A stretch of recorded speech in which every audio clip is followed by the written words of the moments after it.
without further ado, it gives me great pleasure. I just met her, but I'm overjoyed to introduce Arielle Saiber, who's an associate professor of Italian at Bowdoin College. And she's full of a fount of information and wisdom. She's published articles on medieval and early modern Italian literature, on early modern mathematics, on print history, and on advice manuals. And in fact, one of her pieces is in Cabinet magazine. If you're a fan of this magazine, it's a terrific arts magazine, where she published a piece on Renaissance advice, basically. Don't wear cat, for example. She's published widely on literature and science studies, on genre theory and experimental electronic music, and on Dante in contemporary culture. Her first book is entitled Giordano Bruno and the Geometry of Language, which came out in 2005. And she's done a number, as her areas of expertise suggest, she's worked on a number of co-edited anthologies, including Images of Quattrocento Florence, Writings on Literature, History, and Art. It came out in 2000. She's also co-edited special issues of Configurations, the journal that's on mathematics and imagination, the journal Dante Studies, and several issues of the journal Californian Italian Studies. I want to thank Shelley Rausch especially for inviting her today, and her visit is supported by this Department of Spanish, Italian, and Portuguese, and the Department of Comparative Literature. Her title today is So Say We All, the Fiction of World Science Fiction. Please join me in welcoming Arielle Saiber. Thank you so much.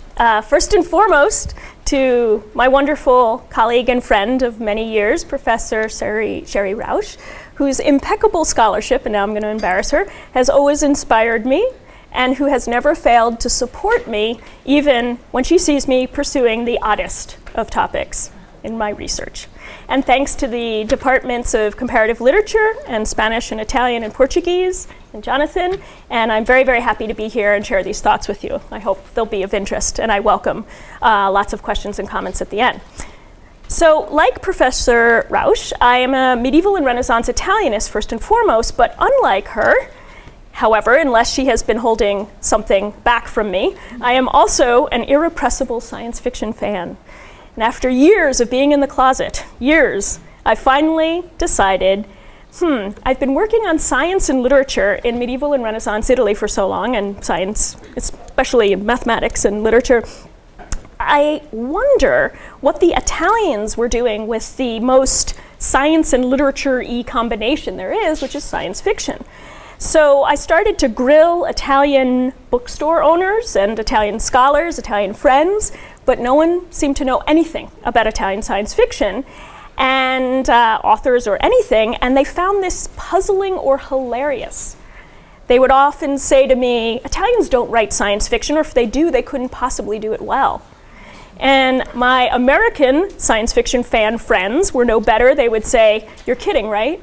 And that was the response to Italian science fiction. So frustrated by this such glib pronouncements and utterly unconvinced that any of these interlocutors could be correct, I began to dig. And lo and behold, I found a treasure trove of truly, actually incredible Italian science fiction writing and scholarship. And I'm going to tell you a bit about this in the last third of the talk. First, I'm going to go into some general ideas about world science fiction. So I want to start today by deconstructing this part of, should we lower the lights a little more? Or, because there's a lot of slides, there's like 50 slides, and there's a lot of images, and you might want to see them in better detail. I don't want to make you fall asleep, but. Oops. Now it's podium, exit lights. How is that? Can you see? Okay. Is that good? We'll just try this. Okay. So there are three ways one could actually read this statement. The first is the idea that world science fiction is a fiction. Now, this implies there isn't any science fiction in any other language other than the language for science fiction, that is English. Now, obviously, this is just false, except if you are among the sad and rabid puppies, that's their name, a contingent of science fiction fans who created a stir last year at the World Science Fiction Convention, speaking out against the encroaching presence and what they see as favoritism towards science fiction authors who are not white, straight, Anglophone males. The next way to read it is that fiction, that is science fiction, is written around the world. Okay, the fiction of world science fiction. Now, most people, of course, would agree that this is true, especially after Cixin Liu's novel, The Three-Body Problem, the first in a trilogy, won the Hugo, the best novel of science fiction, at last year's Worldcon. This is the first ever non-English language novel to do so. Now, the last way of reading it, the concept of world science fiction is a fiction. This proposes that we shouldn't bother calling non-Anglophone science fiction world. Unlike the first two options, readings, this is an interesting and polarizing claim. In recent years, science fiction scholars have been debating the term world and global to label science fiction written in countries other than the US and UK.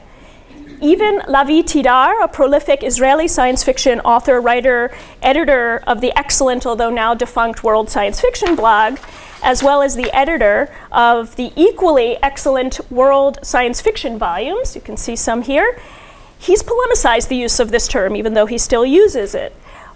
He's hesitant to call out the non-Anglophone science fiction in this way, but still the term has legs. Now, both terms, world and global, in relation to science fiction, carry another valence with them, or to them, that of world event streams, that is, things of great scope impacting the whole planet. And this is obvious about science fiction. Epidemics, refugee waves, climate change, digital connectivity, economic booms and busts.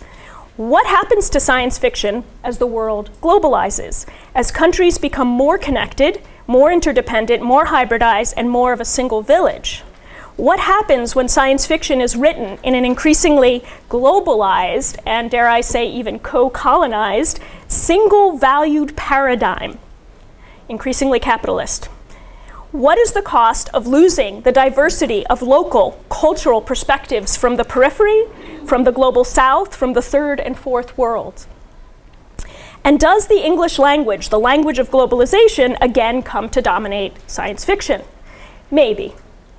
Or maybe the hegemonic force behind science fiction is no longer a spoken language from a specific country, but rather the image, film, TV, gaming culture. Science fiction scholar Rob Latham has noted that 80% of the top films on IMDb are science fiction. Our present era, the Anthropocene, if I may, is forcing us to see, literally see, the global effects that the human race, its actions and population, is having on the planet. We're like a hyperobject. As our world unifies, it becomes curiously more estranging. So, for better or worse, science fiction is global, globalized, and a globalizing genre. On the better side, I would say, is the notable presence of questions of problematized global interconnectivity in recent science fiction media, for example. In 2012, an international group of directors released a 45-episode, each episode was 5 minutes long, web series called H+. Did anyone see it? I cannot believe how many people missed out on this. This is a series in which, it's a digital series, 1/3 of the world's population has been killed by a virus that infected the microchips embedded in their brains.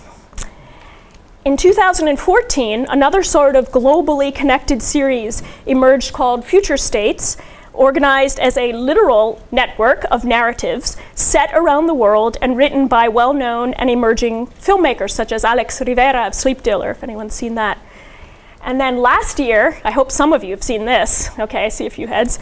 The Wachowski siblings, now sisters, wrote and produced, along with someone else, a stunning Netflix series called Sense8, in which 8 people from around the world who have never met slowly discover that they are physically connected with each other and are remotely able to feel, empathize, and help each other. And if we look at just a few of the literally hundreds of definitions of science fiction that have been proposed, we can see the universality implicit in much science fiction. So here are a few of my favorites. And now I'm going to have to come here to look because I didn't write them down. So Some famous definitions of science fiction that incorporate its iffiness. It's the literature of what if. And this is one of my favorites. Science fiction is what is marketed as science fiction, which I think is probably true. Similar, by Norman Spidrad, science fiction is anything published as science fiction. And science fiction is hard to define because it is the literature of change, and it changes while you are trying to define it. Science fiction and fantasy, often important to think about the distinction because there is slipstream and there is slippage between them. But Arthur C. Clarke has a very famous definition you might have heard. Science fiction is something that could happen, but you usually wouldn't want it to. Fantasy is something that couldn't happen, though you often wish it would. That makes a lot of sense. Rod Serling, fantasy is the impossible made probable. Science fiction is the improbable made possible. Rebellion. Hating the way things are, wanting to make things different. Science fiction is a rebellious art form, and it needs bad attitudes, an attitude of why or how come or who says. The intellectual crime for which Zamayatin was reviled and silenced was that of being an internal emigre. This smear word is a precise and noble description of the finest writers of science fiction in all countries. Colonialism and industrialization. So just a quick thing here. It is not a matter of asking whether, but of determining precisely how and to what extent the stories engage colonialism. And this one is a little abstract, but I think it's still quite to the point. Science fiction is that species of storytelling native to a culture undergoing the epistemic changes implicated in the rise and supersession of technical industrial modes of production, distribution, consumption, and disposal. Disposal. And then this last category, the real, now and everywhere. So John Campbell will talk about in a minute, important founder of science fiction in America. Science fiction deals with all places in the universe and all times in eternity. So the literature of the here and now is actually a subset of science fiction. Good science fiction does not necessarily traffic in reality, but makes reality clearer to us. And then the wonderful Kim Stanley Robinson, science fiction is the history we cannot know, the realism of our time. So those are some great quotes. What is more, given the ancestors of science fiction, some call it proto-science fiction, others think it should not be called as such, it goes without saying that the fusion of science and literature is as much a world legacy, and apologies for focusing on Western science fiction here. We'll get to some more global a little bit later, but this is what I've been researching lately. As it is an expression of local experiences and exigencies. So you can see here some familiar texts for sure, and this is just a sampling of texts that people have pointed out could be proto-science fiction. Here's some more from a few different periods. And then here, are we at the, see, I can't really see. I'm gonna have to actually move here. Yeah, Victorian era, right. So this is when it starts to get really interesting. So why did, however, the tag or concept world science fiction even emerge, much less stick? The answer actually really lies in the early history of the genre's development. So one of the first things, just to see, it's kind of neat, the first time this term is used that I have been able to find is 1851 by William Wilson in a treatise on scientific poetry. Late 19th century France, most people would call Jules Verne's work proto-science fiction, or maybe even science fiction. He calls it Voyage extraordinaire. 19th century England, Wells is calling it scientific romances, scientific fantasies, and romances of the future. So it's still not called science fiction. And then late 19th century America, we have impossible stories, different stories, adventure stories, invention stories, and others. But the term science fiction really emerges in the early 1920s in America, with Hugo Gernsback, and he's the Hugo of the Hugo, calls the stories in his new magazine, Amazing Stories, he first calls it scientific fiction. That's what he calls it. That's just a cover from 1928. He didn't put that on there in the early years, but called it scientific fiction. But then, when John Campbell in 1932 takes over, actually a little earlier, takes over editing another science fiction magazine called Astounding Stories. It changes its name later on. By 1938, so by 1932, he's starting to call it science fiction. 1938 is when you start to see it on the cover of magazines. So pretty interesting to see that story. Now, the official birth of science fiction as a labeled genre, as we see, comes in 1926. So actually, to get back to this, just quickly again, the Western world science fiction or proto-science fiction, Victorian era, we've got a lot of works obviously in English and then works from people around the world. And here are some of the themes that are very common, you know, for most science fiction and early adventure stories: utopia, uchronia, fantastic voyage, scientific quest, mad scientist, and disaster story. And then here, by the early 20th century, again, just before 1926, we've got a world, or at least Western world, composition of works that contain these same stories. Then, in the pulp era, and this is actually a really interesting moment because this is when the science fiction magazines are being published. Here we only have one piece, and that's a film, German film, Metropolis. And these are some of the great works of this early period. More themes are starting to emerge. Space travel, it's not called space opera yet. Supermen, thought experiments, cautionary tales, ESP, alien encounters, early kinds of media landscape, and some interesting new characters are emerging: the capitalist, the housewife heroine, and the cyborg. The Golden Age. So this is the period, an important period starting around 1938. People debate this through 1946 or the 50s, and many of these authors, of course, we know and many of us have read, continues with these themes, broadens it. It's when people start knowing what science fiction is outside of the fan group. And here are just 3 examples coming from Austria, Italy, and Mexico of what I would call Golden Age world science fiction, with just 3 examples. The new wave is when things get really interesting for most of us. So this is the 1960s. So Michael Moorcock in '64 in England begins calling his magazine New Worlds. He doesn't actually call it the New Wave, but inspired by the Nouvelle Vague.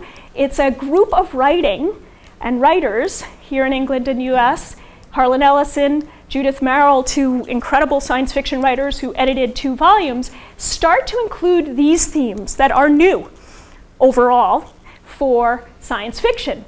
They're calling it social science fiction or softer science fiction, and inner space is where they're going.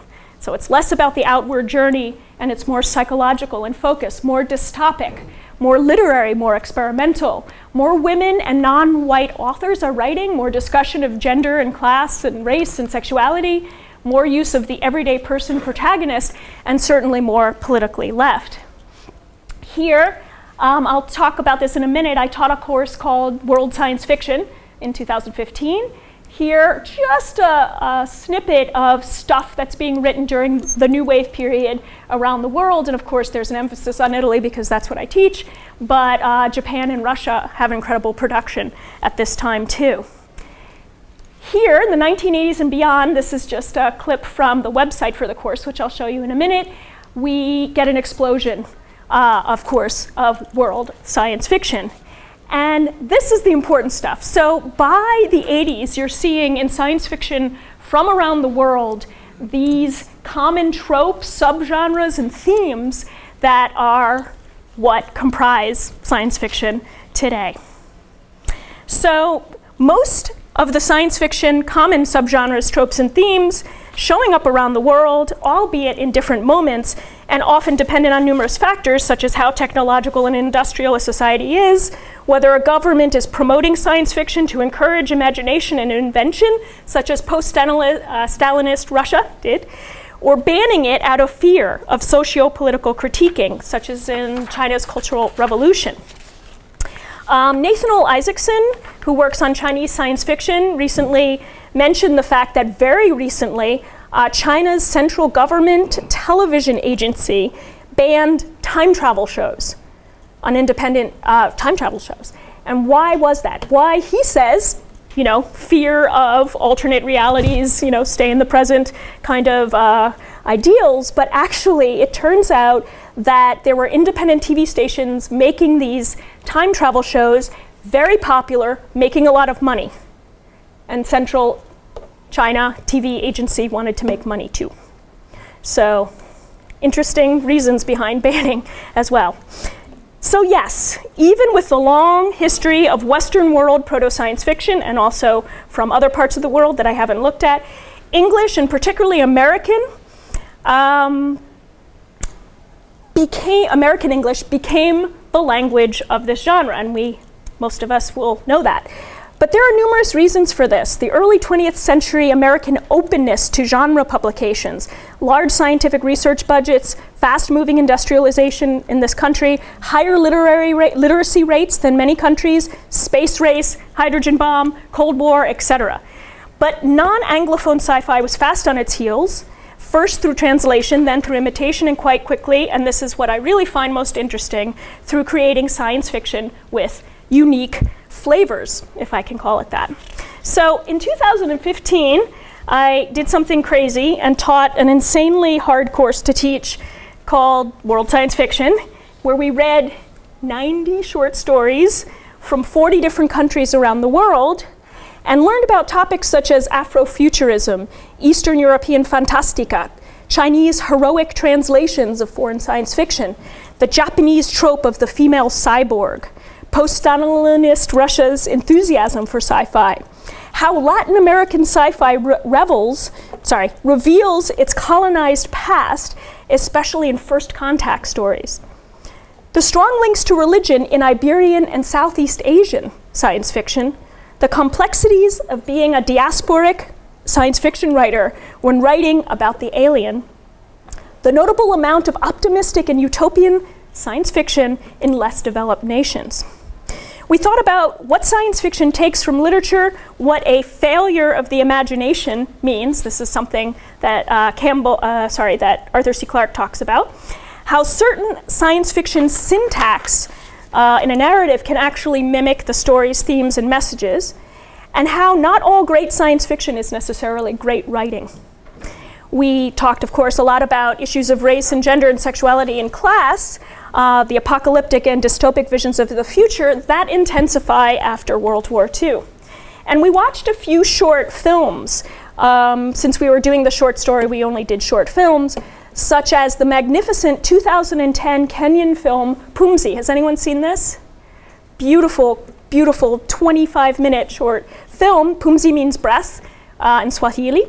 It was directed by Wanuri Kahiu, about a water-deprived totalitarian underground society and a single woman's conviction and courage to believe that life outside their bunker still exists. And another one that was magnificent, Kim Ji-won of Korea's 2012 Heavenly Creature, in which a highly advanced robot gains not only consciousness, but a spiritual awakening and Buddhist nirvana, which is quite wonderful. So much of our discussion in the course was focused on whether or not, and this is really the core of what I'm interested in, we could individuate unique characteristics to the science fiction production from a given country or region. We're talking about science fiction being global and globalizing, but how is it local? Was the question that I was interested in having them answer. What was happening in the country's political, technoscientific, industrial, and cultural spheres of the time in which a story was written? How connected was a given country to highly industrialized nations if it wasn't itself? Was the country a colonizer or recently colonized? Was it in a time of war or peace? What kind of government was leading it? Economic situation, what was its religious orientation and level of observance, and many more questions. We were fortunate to be aided in our queries by science fiction scholars and writers from 12 different countries. So all of these people here, some of them came live to Bowdoin, and the majority of them came to our class via Skype, 20-minute sessions from all over the world. So writers and critics came to speak with us, and then Lars Schmenk has a few videos that he's recorded talking about world science fiction, and Cheryl Morgan has some wonderful podcasts on this topic as well. And of course, we also read lots of literary criticism, probably too much. I just want to point out Ken Liu came to speak with us, and he's the translator of Cixin Liu's Hugo-winning Three-Body Problem. So it was really exciting to have, he also won a Hugo for his translation of the Three-Body Problem. What we discovered through all of our readings and interrogations of these wonderful speakers was really how global and globalized and globalizing science fiction is, and yet just the tip of the iceberg is what we were beginning to understand. A large vocabulary we were gaining for talking about science fiction, sensitivity towards cultural differences in the writing of this genre, not to mention other forms of human, post-human, transhuman societal differences, and a sense of the highly diverse responses to science and technology around the world, past and present. So now, let's see, those are just some of the blogs, okay. Now, I'm going to shift gears, and I'd like to zoom in on just a small slice of world science fiction. And it's perhaps the most mysterious, maligned kind of science fiction that exists. It's called Italian science fiction. So it's fantascienza. So I find this quite wonderful. This term, fantascienza, it started out in Italy, so 1952, so we have 26 is when science fiction, the term, is emerging in the US. It takes a couple of decades. They started by translating science fiction as scienza fantastica. That sounds good, okay. And here's a cover of one of the early science fiction magazines. Also in 1952, however, Giorgio Monicelli, a great science fiction writer and editor, decides to change that to fantascienza in the third publication of Urania, which is the biggest, most prestigious, long-running periodical of science fiction in Italy. And then 1954, this is a different press, Garzanti, uses the word for the first time on the cover. And so that's when it really gains purchase. So around 1954, we get this word. What I find incredibly interesting is that of many languages, and these are all friends and people I've asked, because I do not know all these languages by any stretch, and I apologize if there's any typos, spelling errors here. I did the best I could. This is how science fiction is translated in all of these countries, European and elsewhere. And of all of the people I asked and studies I did, there were only 3 countries I could find, languages, that put the fiction first and the science second. So Italian with fantascienza, Polish, and Portuguese. There's something about putting the fantasy fiction before the science that makes the mind, I would argue, predisposed to see, first and foremost, that what is being written is fictional. It's somehow less scientific, less engaged with real science. Until very recently, science fiction demonstrated this stance as a result of many self-created roadblocks, as we're going to see. And I cannot say that this is the case for Polish science fiction. Of course, there's Stanislaw Lem, or Portuguese science fiction. Portugal, not so much. Brazilian science fiction is phenomenal, but that's a more recent phenomenon. So it's not a surprise that Italian science fiction authors have rarely been included in English language anthologies of world science fiction, encyclopedias of science fiction, collections of essays on science fiction, and studies dedicated to regional or national science fictions. James and Catherine Morrow, the editors of the 2007 Science Fiction Writers of America European Hall of Fame volume, one of the few anthologies in English to include a short story by an Italian author, Valerio Evangelisti, noted how Italian science fiction, quote, has rarely been garnered even the begrudging acceptance, critical acceptance, both in Italy and outside of Italy, accorded the genre in other European countries. So it really is pretty maligned. It was only last year that in America, the oldest and most venerable academic journal dedicated to science fiction studies, called Science Fiction Studies, published its first issue on Italian science fiction, co-edited by 2 Roman science fiction scholars and me. Yay, I got to do this. And in the coming year, and this is not to self-promote, but might as well show you. In the coming year to year and a half, this same me is completing for Wesleyan University Press, together with Giuseppe Lippi, who's the editor of Mondadori's Urania science fiction series. We've been working together. The first ever anthology in English of science fiction from Italy. And we're only going from the early 1800s, from proto-science fiction through the 1960s. The series that Wesleyan has is called Early Classics of Science Fiction. It's a fabulous series. They've got German called The Dark Mirror, and they've got Latin American in Spain called Cosmos Latinos. So in Italy, few scholars have published on genre science fiction, and only a few authors have ever been published by mainstream presses. Now here, I'm sure some of you have been thinking, what about Italo Calvino? He wrote the Cosmic Comics. That's science fiction. Calvino denied that. He refuted that, and I actually agree. We could talk about why at another time. Certainly, there were futurist authors and some surrealist writers as well that could be considered proto-science fiction.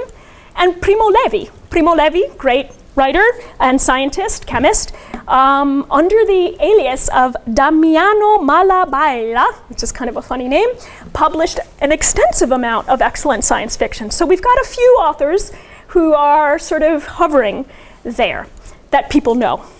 Still, Italian deprecation towards its own science fiction remained. And such self-sabotage was famously epitomized in the late 1960s by the editor of Urania, this big series, Urania, the big science fiction series I mentioned, when this guy, Carlo Fruttero, who is the co-editor of Urania, who, by the way, wrote science fiction under a variety of pseudonyms, when he was asked in an interview, why doesn't Urania, and by extension all Italian publishers, ever include works by Italian authors? He replied, what? You think a flying saucer would land in Lucca? All right, so here's Lucca. That's their main piazza. If I were a flying saucer, that is exactly where I would land. A medieval walled town. So in 1996, a triumphant response to this glum prognosis, science fiction writers and scholars Ugo Malaguti and Mario Tucci produced an excellent anthology of Italian science fiction from its official beginning in the 1950s through the 90s called A Lucca Mai, never in Lucca, right, to joke about this. And in fact, a wonderful recent Italian science fiction film called L'ultimo terrestre, Last Human, I can't even talk, the protagonist's name is Lucca.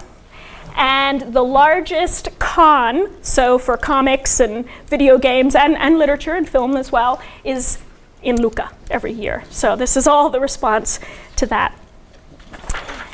While Italy's experience with the Vittoria mutilata after World War I, with the poverty and sense of injustice that ensued, while that may have contributed to fascism's optimism for future grandeur, as well as the pro-technology enthusiasm of the futurist movement, early 20th century Italy did not, as a whole, have waiting in the wings, nor did it seek out a techno-scientific future.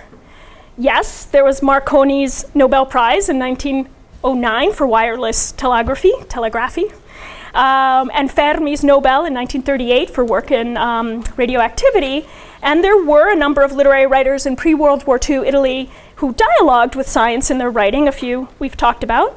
And many writers and scholars have recognized Italy's, of course, great scientific heritage as part of the humanities and not separate from it. But sciences were not overall prized and richly funded in these decades, due both to intellectual predilections towards an aesthetics that favored the humanities over the sciences. Ah, how I wish this were still the case.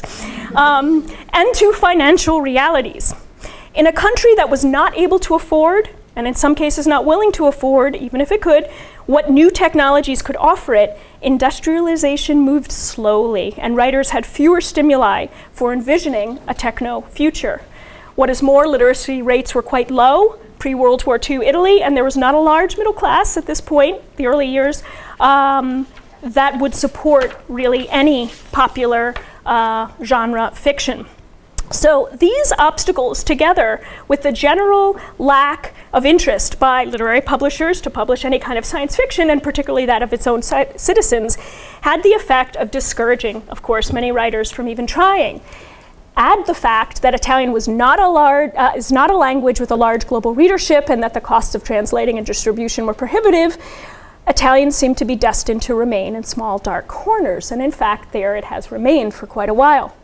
Now, I just want to say that the clock here has said 3:10 for about, which is the real clock? Years, in fact, yeah. Okay, so I'm a little over. I have 2 pages left. Is this okay? Almost done? Okay. Is that all right? It's all right? It's okay? Okay. So, as elsewhere in the world of science fiction, the late 1950s and 60s in Italy, and I find this really fun too, the age of the alias. An Italian would have infinitely more luck getting published and read in Italy if she were Anglo-Saxon, or better yet, American. So what happens is they take on these wonderful American-sounding names. So here we have Julian Berry, who is actually Ernesto Gastaldi. We have Elizabeth Stern, who is Maria Teresa Maglione. We have Audi Bar, Adriano Baracco. Hugh Milan, Ugo Malaguti. This is one of my favorites. Robert Rainbow, who is Roberta Rambelli. And oftentimes they would pretend, these authors would pretend that they had found a manuscript in English, and that's how they got published. So it's odd to think that a country that had produced such remarkable visions of other worlds, utopias, fantastic voyages, and had contributed so many major scientific and technological advancements that had been renowned and is renowned for its innovative design, believed its citizens unable to write science fiction. And how do we make sense of a culture's belief that its citizens are unable to do something or shouldn't bother doing something, especially something its people have shown themselves to be quite magnificent at, writing literature? So clearly the hamstringing of Italian science fiction has its home in a knotty web of issues comprised both of external forces and self-imposed ones. I've mentioned a few of these external forces, but the self-imposed ones are even more interesting because I would argue they actually contributed to the production of the very science fiction they were attempting to block. So just a few of these obstacles. Italy's love affair with its past is a self-imposed obstacle. Early and mid-century leftist intellectual, publisher, professor, critic suspicion of capitalism and all things American. Pre-World War II right-wing suspicions of things American, such as escapist literature and literature that attacked the state. Late 19th century and early 20th century preference for verismo and neorealismo, realist and non-realist styles in the arts. And the Catholic Church, although not in the way you would think. I'd be happy to talk about that later. So while Italian science fiction never constructed a specific identity or base of production, and its authors did not start schools or groups, except for a few, just to point out, there was a radical leftist group called Un'ambigua Utopia in the 70s, inspired by Le Guin's Dispossessed novel, and a really fascinating group called the Connettivisti of young people that started in the 2000s, and I'd love to talk more about them because I've been very interested in them. Overall, there are no movements, but there was a small, tight nucleus of writers and a few publishers who did nurture the science fiction along. So the last thing I want to say in the last paragraph and a half here is a little bit about what the flavor of Italian science fiction is. So I've talked so much about why it was hamstrung. But if I were to describe what is it? What is its flavor? A few broad strokes. There are many reoccurring themes in Italian science fiction that's linked actually to its history, to its humanistic tradition, its skepticism towards science, its left-leaning political engagement, its period of fascist rule, its relationship to religion, its complex identity as a former empire, as well as being a centuries-long subject or subjugated to multiple foreign rules, and only a recently united nation, 1860. Italian science fiction narrative at its most original and best, highly literary and erudite, psychological, social-oriented. We could definitely say Italian science fiction is more new wave than golden age if we were to put in that category, soft rather than hard science fiction. It's sensual, empathic of life in general, often whimsical and satirical, and filled with more glimmers of hope in its pessimism about the future than I've seen in other Western science fictions. This is really cool. Aliens are often cast as good in Italian science fiction, and esoteric thought is frequently, brought in to this fiction. Gadget variant narratives are less common, and technological nova inventions are less central than the creatures that interact with them. So reimagining history is a big one. The uchronia, the alternate history, especially the Renaissance and the fascist period, fantascismo is what they call it, are common, and cyberpunk, of course, was huge.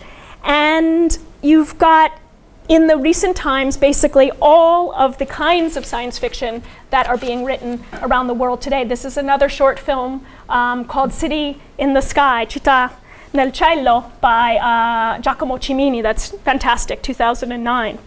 Another important aspect to note is that women writers were present and appreciated from the beginning.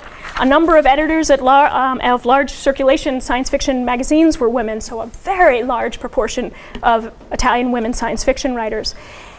And I just can't resist this. Another particularity, current science fiction, Italian science fiction, isn't above using stereotypes to celebrate itself. So this one in particular I find ridiculous. Memorie di un cuoco d'astronave, so memories of a or memoirs of a spaceship chef. And so there, where basically the main character is a human Italian chef who goes around the universe teaching people how to cook. It's magnificent, and these are a collection of short stories. So here's my conclusion. The Polish Grandmaster Stanislaw Lem wrote in his epic novel Solaris, "We don't need other worlds, we need mirrors." We have worlds within worlds inside of us in each culture. The further our technology takes us, whether into the frontiers of outer space or the inner space of the human brain, the clearer our reflection becomes. Whether that seeing serves to unite and sustain us, as Commander Adama of the Battlestar Galactica spacecraft believed when he rouses the soldiers fighting to protect the remaining 50,000 members of the human race to cheer, "So say we all," or whether operating as one mind will ultimately deaden or destroy us is yet to be seen. What I find encouraging, however, is seeing an impressive amount of recent science fiction that is cautiously optimistic, aiming at offering thoughtful proposals, surprising and complex, for a better world. And whether for better or for worse, and I will say for better, this emerging subgenre of science fiction is beginning to be populated by authors from around the world. Thank you.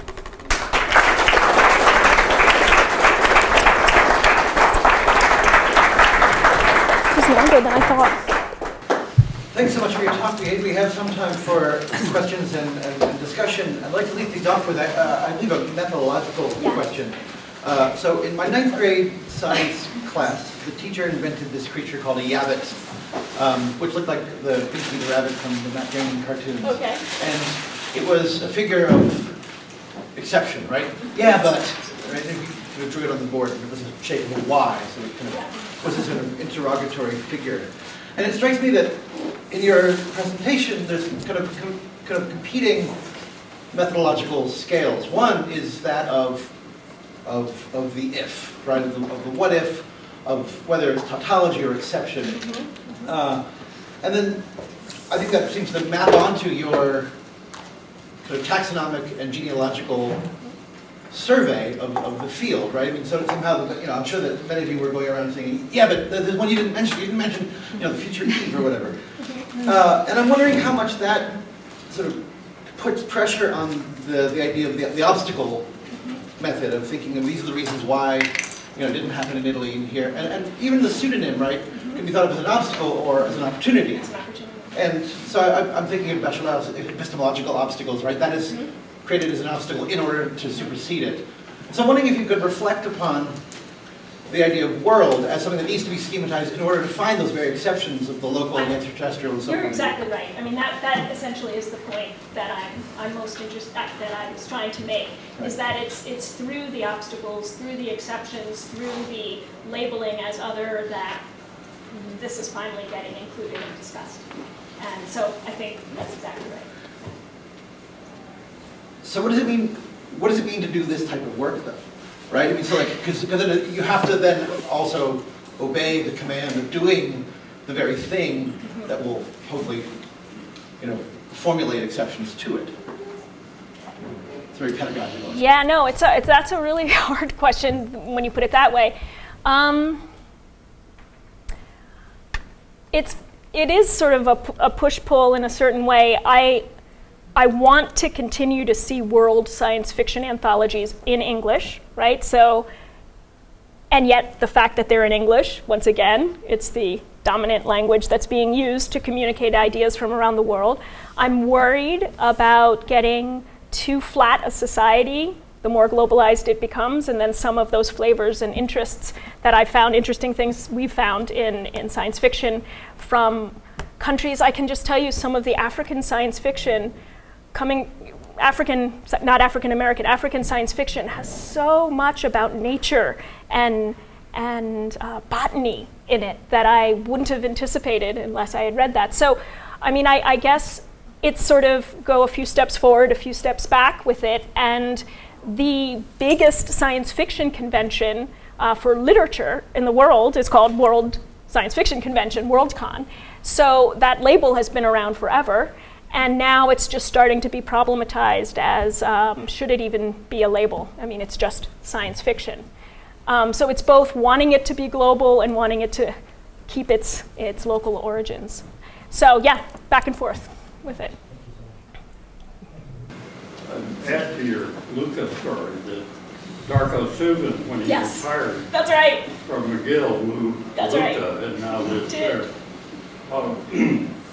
But I'm interested in the Italian situation because utopian studies in Italy have been immense. Yeah.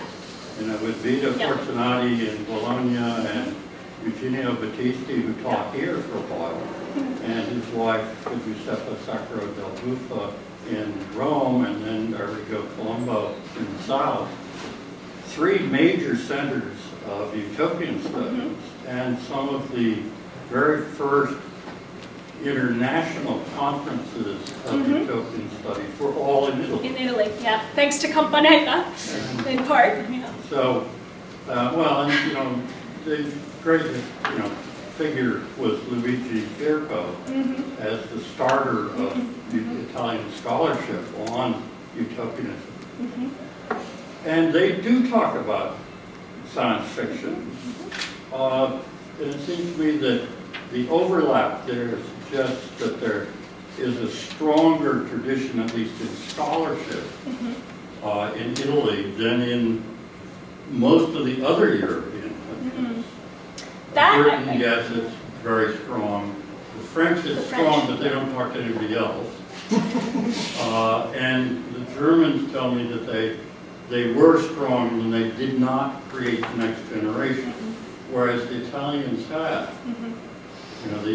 The Bologna Center is restarting, so that it seems to me it's more important than you make it if you broaden out the sense of what you're including.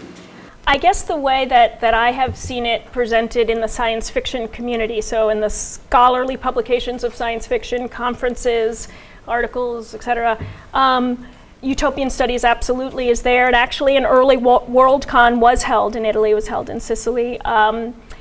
There seems to still be a hierarchical situation where utopian studies are considered intellectual, philosophical, ethical. There are things that are going on at that level, and science fiction as the genre is considered this pulp, commercial, popular culture genre that gets not as much respect. So while there might be allusions, obviously, to science fiction and connections with wonderful writers, Doni and Campanella and others from the past, they seem to be two pretty separate communities still.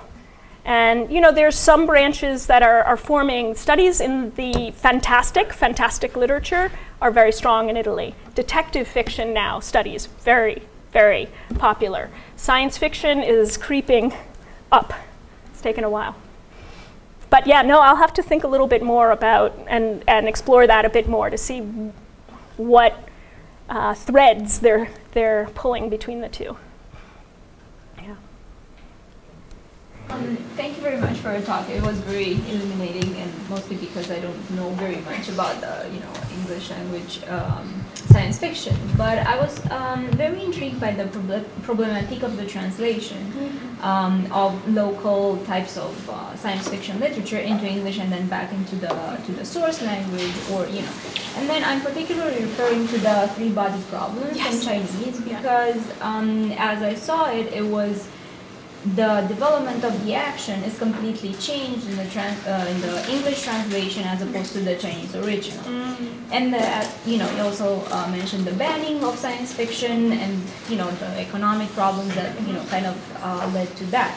But then could you expand more on the problem of the translation and also the socio-political implications that kind of have some weight on the writing of science fiction in different states that have different political regimes?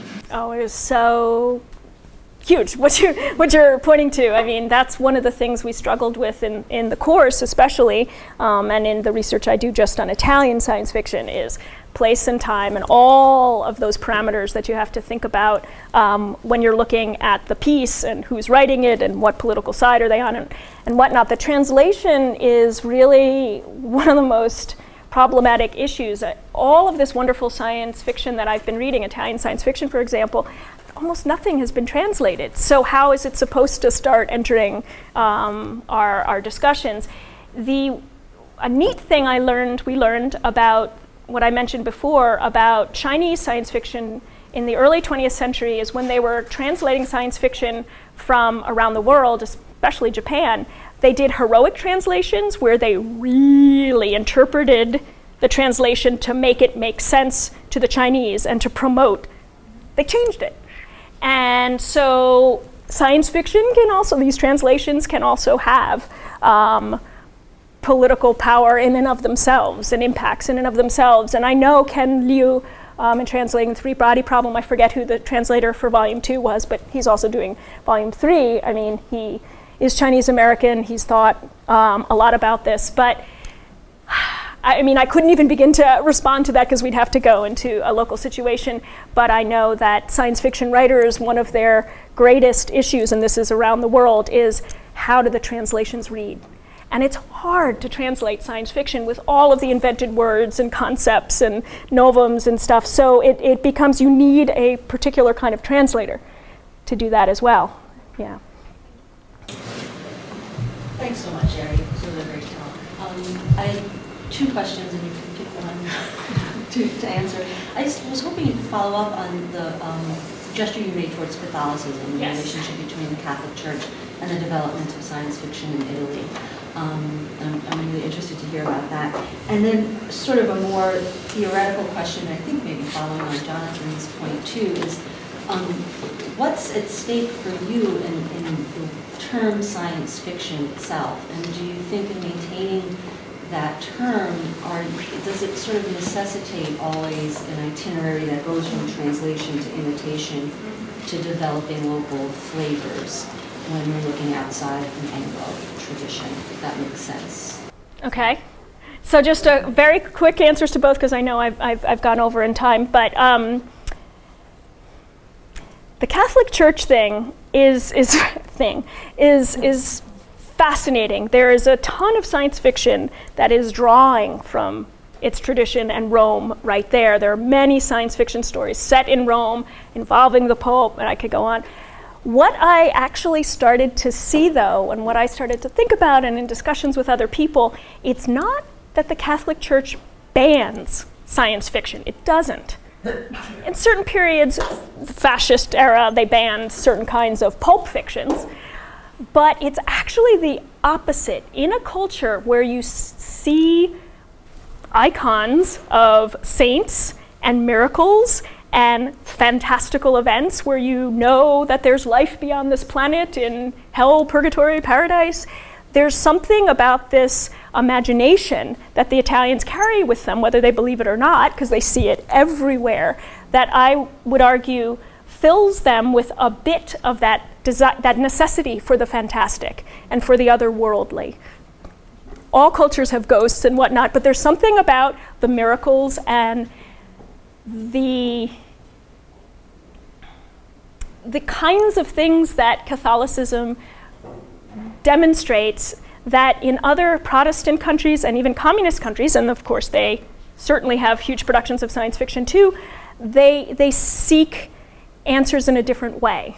So I'm actually interested in seeing Catholicism as something that fills the gap for a lot of imagination for people in Italy. And then the second question, I do think that because science fiction, 1926 genre, formal publishing genre starts in America, the world receives it initially as that, and then it goes from translation to imitation, and by imitation is literally rewriting some of the stories that are being translated, and the histories are so diverse and slow at times and fast at times. And then it's interesting to see when they start creating their own and how they veer to the left and to the right and invent new sub-genres. So yeah, I mean, and yet, as we were seeing, the proto-science fiction comes from everywhere. So it's this funny kind of graph, yeah. Yes. Picking up on your last comment, maybe also indirectly a little bit on Maria's about the Catholic Church with its very, very long tradition, of course. Do you foresee a time when what you're calling proto-science fiction will be more fully welcomed into the club? Because as I'm looking at it, if you read something like Lucian's true story, second century, we're traveling to the moon, exactly, having battle between different interplanetary creatures and things of that sort. It seems to me that if the definition, point of origin of the genre is the English language terminology science fiction, then of course it can't begin until far, far later. Right. But if you are worlding the genre, if you look instead at the individual examples of literary phenomena and allow them into the club, then why not start with the earliest and the anywhere and acknowledge a particular period of development and focus on the Anglophone that begins, it has its own internal history within the genre. But to what extent should we forever be bound by the words, by the terminology science fiction, rather than looking at all this material that you have so brilliantly laboriously. This is such a key question that comes up with science fiction scholars all the time. One argument is that science fiction itself now is just becoming fiction.